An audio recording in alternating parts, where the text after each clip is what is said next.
तो दोस्तों यहाँ पर बात करेंगे सद्भाव इंजीनियरिंग के बारे में। तो कंपनी नो डाउट बड़ा अच्छा परफॉर्म कर रही है, लगातार आपको अच्छे रिटर्न भी निकाल के दे रही है, बट उसके बावजूद यहाँ पर कंपनी के हालात कुछ बुरे हैं। अगर मैं कंपनी के बारे में आपको बात करूँ तो कंपनी की हिस्ट्री की बात शुरू करते हैं। तो कंपनी 1988 से काम में है और कंपनी मेजोरिटी में काम करती है माइनिंग का, रोड कंस्ट्रक्शन का और इरिगेशन से रिलेटेड। तो कंपनी ने जिसमें 10,000 किलोमीटर का जो रोड बनाया हुआ है, उसके बाद अगर बात की जाए तो कंपनी ने तकरीबन तकरीबन यहाँ पर 800 किलोमीटर की कैनाल भी बनाई हुई है।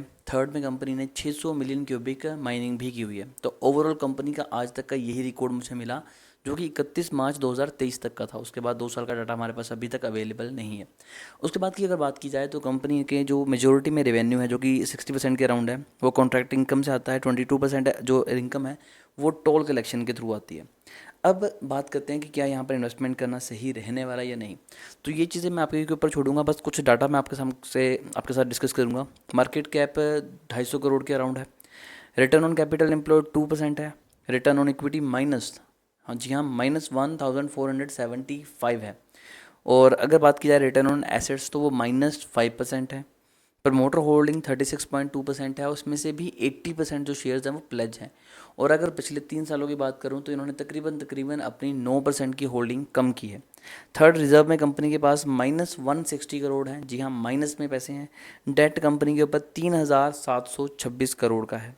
एफ की होल्डिंग 0.42 है और डी की होल्डिंग 0.42 है। ये थोड़ी सी चीज़ खटकने वाली है कि इतनी ज़्यादा बुरी हालात के बाद यहाँ पर एफ और डी ने पैसा क्यों लगाया हुआ है।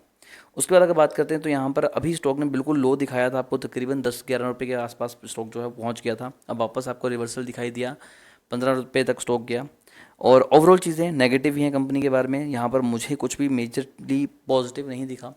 कुछ आर्टिकल्स भी मैंने पढ़े जिनमें लिखा हुआ था सिंपल से कि कंपनी ने लगातार अभी ग्रोथ तो दिखा रही है, बट उसके बावजूद यहाँ पर स्टॉक्स में तो जंप दिखाई दे रहा है, पर कंपनी में ग्रोथ नहीं आ रही और प्रमोटर भी अपनी कंपनी से धीरे धीरे करके बाहर आ रहे हैं। तो ओवरऑल सिनारियो फिलहाल के लिए तो नेगेटिव चले हुए हैं। तो अगर आपके पास स्टॉक्स हैं तो मैं आपको एडवाइस दूंगा, अगर आप प्रॉफिट में हैं तो डेफिनेटली आपको एग्जिट करना चाहिए। बट अगर आपने अराउंड 12, 13, 14 रुपये के आसपास खरीदा हुआ है तो थोड़ा सा वेट कर सकते हैं। और अगर आप हाईली बायर हैं, एक सर्टेन लेवल पे आपने बाय किया हुआ है, तो मैं आपको एग्जिट करने की ही एडवाइस दूंगा। फिर भी शेयर को लेकर अगर आपकी कोई भी क्वेरी है तो आप कमेंट कर सकते हैं, हमारी कोशिश होगी कि आपको एक अच्छी एडवाइस दें।